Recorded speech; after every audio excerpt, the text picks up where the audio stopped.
It's important in this life to know how to tell what is true about God and life. Check out this video for more. In 1 John, John is writing to a group of house churches, most likely. So think like your small groups, like if we were talking to your small groups. John is writing to a group of house churches, most likely across Ephesus.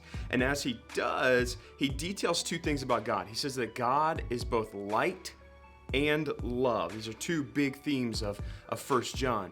And by saying God is light, he's saying that God is truth, God holds all truth, and that we should follow him. But by saying that God is also love, he's saying that we have this great mediator, that when we fail in our righteousness, Jesus becomes our righteousness.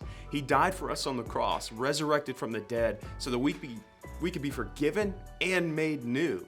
And so we can dust ourselves off and keep going, start all over, however we want to say it, right? When we fail, we can get up and get going again.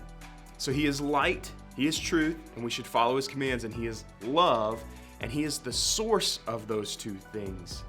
Now, the thing is there were some people in these house churches that had rejected Jesus, that they had succumbed to the ways of this world, if you will. They had believed things about Jesus that just weren't true. And they were on a mission to go into the church and start deceiving the people, telling the people that they were wrong in their beliefs about Jesus.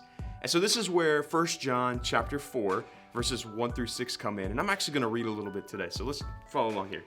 1 John 4, 1 through 6, he says, "Beloved, do not believe every spirit, but test the spirits to see whether they are from God. For many false prophets have gone out into the world, and by this you know the Spirit of God, that every spirit that confesses Jesus Christ has come in the flesh is from God, and every spirit that does not confess Jesus is not from God.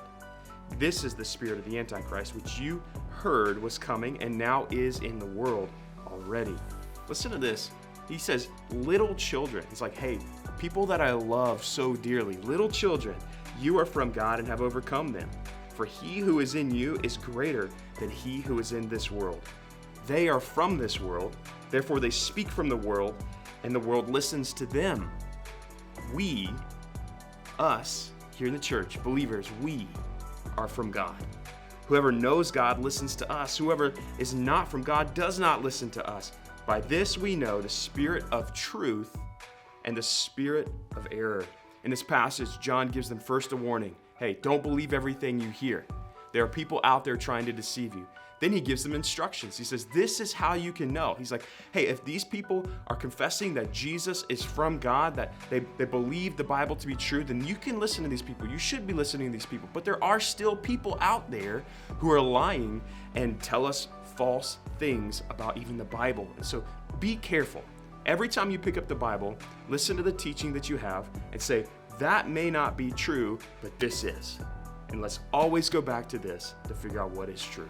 So the last thing he does is he gives them encouragement. He says, hey, because you are from God, you have overcome this world and you've overcome your enemy. He's basically saying like, hey, there are people out here that want to take you away from Jesus, but you've got the tools you need. You got this.